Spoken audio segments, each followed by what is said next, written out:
लोकसभा चुनाव की हलचल के बीच कांग्रेस ने रविवार से राहुल गांधी के नेतृत्व में मणिपुर की राजधानी इम्फाल से भारत जोड़ो न्याय यात्रा शुरू कर दी। यह यात्रा इम्फाल के निकट थोबल से शुरू हुई और मार्च के तीसरे सप्ताह यानी 20 मार्च को मुंबई में समाप्त होगी।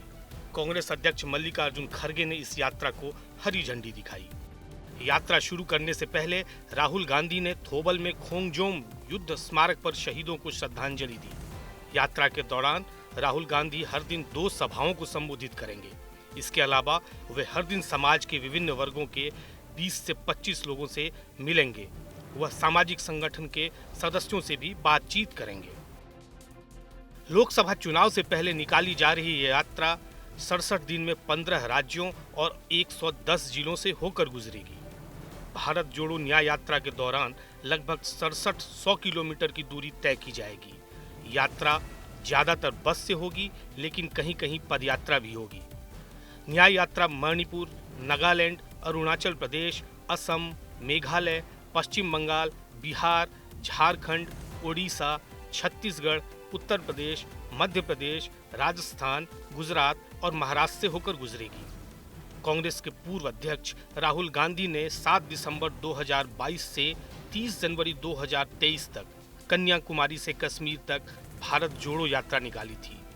उनकी 136 दिन की इस पदयात्रा में 12 राज्यों और 2 केंद्र शासित प्रदेशों के 75 जिलों और 76 लोकसभा क्षेत्रों से गुजरते हुए 4081 किलोमीटर की दूरी तय की गई थी। भारत जोड़ो न्याय यात्रा को आगामी लोकसभा चुनावों के मद्देनजर राजनीतिक रूप से महत्वपूर्ण माना जा रहा है। लोकसभा चुनाव अगले साल अप्रैल-मई में होने हैं। कांग्रेस का कहना है कि भारत जोड़ो न्याय यात्रा कोई चुनावी यात्रा नहीं है, बल्कि यह देश के लिए न्याय की मांग करने वाली यात्रा है। हालांकि राम मंदिर प्राण प्रतिष्ठा समारोह से 1 सप्ताह पहले आरंभ हो रही इस यात्रा को लोकसभा चुनाव में बेरोजगारी, महंगाई और सामाजिक न्याय से जुड़ा विमर्श खड़ा करने के प्रयास के तौर पर देखा जा रहा है। पार्टी महासचिव जयराम रमेश ने दावा किया है कि देश के प्रधानमंत्री देश को अमृत काल के सुनहरे सपने दिखा रहे हैं, जबकि हकीकत यह है कि पिछले 10 साल अन्याय काल के रूप में निकले हैं। वहीं यात्रा की शुरुआत के मौके पर राहुल गांधी ने मणिपुर में शांति का मुद्दा उठाते हुए पीएम मोदी पर हमला बोल दिया।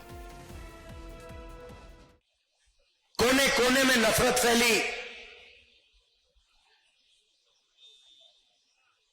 लाखों लोगों को नुकसान हुआ, भाई बहन, माता पिता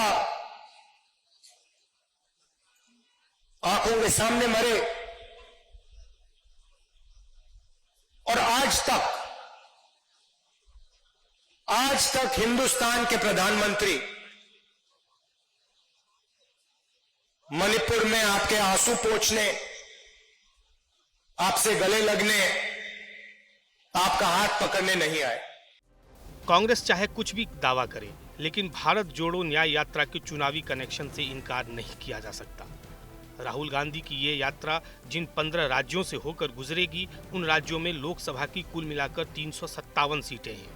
पिछले लोकसभा चुनाव में प्रदर्शन को देखें तो इन राज्यों में कांग्रेस की स्थिति बहुत ही खराब रही थी।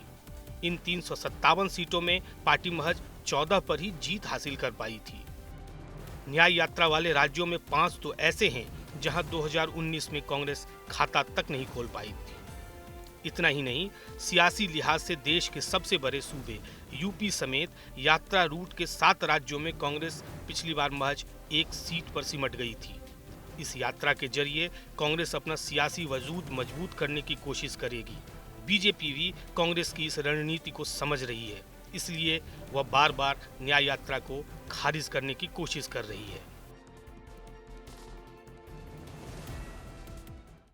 जिन लोगों ने, जो लोग अन्यायपूर्ण व्यवस्था का हिस्सा थे, या कहूं कि अन्यायपूर्ण अव्यवस्था का हिस्सा थे, वो लोग न्याय की क्या बात करेंगे। जिन लोगों ने देश की 70 साल की आजादी के बाद इस देश में शौचालय तक महिलाओं को नहीं दिए, जिन लोगों के समय पर हद से ज्यादा भ्रष्टाचार था, जिन लोगों के समय पर 120 करोड़ के देश में केवल 11 करोड़ खाते थे, वो न्याय की बात करते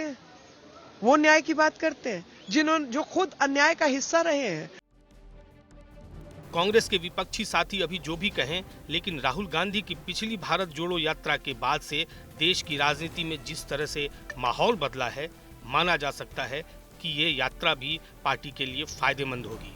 और हाँ, इस बार फायदा अकेले कांग्रेस को नहीं मिलने जा रहा। राहुल गांधी की भारत जोड़ो यात्रा के दौरान ही कांग्रेस की हिमाचल प्रदेश में सरकार बनी थी और उसके बाद दक्षिण के 2 राज्यों कर्नाटक और तेलंगाना में कांग्रेस ने चुनावी जीत हासिल की थी।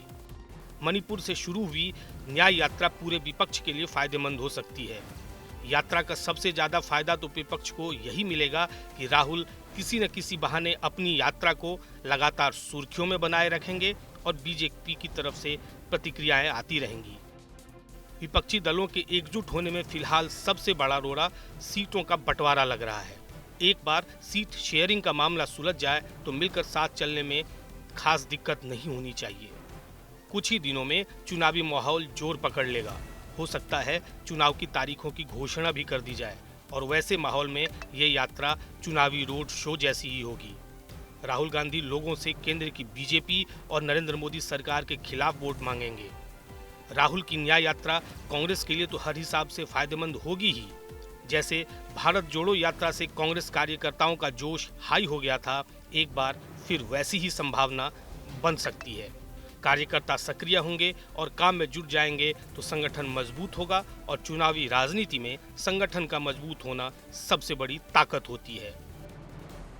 विपक्ष के हिसाब से देखें तो राममय हो चुके देश में ये न्याय यात्रा बीजेपी के खिलाफ इंडिया ब्लॉक के अखंड ज्योति की लौ की तरह अलख जगाने जा रही है। अब विपक्ष इसका फायदा उठा पाता है या जाया होने देता है, ये उसकी नीयत और नीति पर निर्भर करता है। चुनाव आज तक।